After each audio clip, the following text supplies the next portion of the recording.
Hi நண்பா நண்பீஸ் எல்லாருக்கும் வணக்கம்.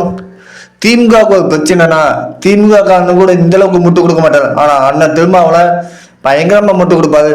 ஆனா என்ன பிரச்சனை, இவ்வளவு முட்டு கொடுத்து கடைசியில நமக்கான முக்கியத்துவம் கொடுக்கலையே அப்படிங்கிற மாதிரி திரும்ப புலம்பிக்கிட்டு இருக்காங்க.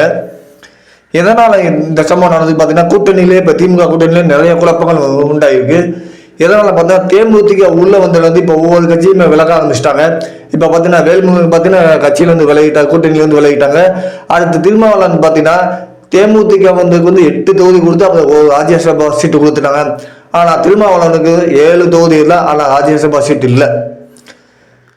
ஏன்னா இந்த அளவுக்கு திமுக எவ்வளவு பிரச்சனை எவ்வளவு நெருக்கடி ஆனா அந்த திமுக கட்சி காப்பாற்ற திருமாவளவன் தான்.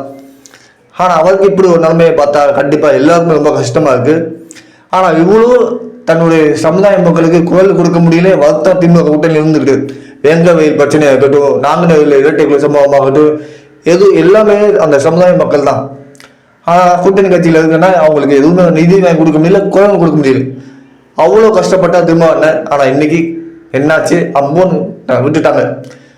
எனக்கு திருமாவளவனுக்கு 7 தொகுதி தான் கொடுக்க முடியும், அதுவும் நாங்க வேட்பாளர் தேர்ந்தெடுக்க வேட்பாளர் தான் அப்படிங்கிற மாதிரி திமுக சொல்லிச்சு. ஆனா திருமாவளவனே யாருமே வேட்பாளர் தேர்ந்தெடுக்க முடியாதனால இப்படி சூழ்நிலை வந்துச்சு.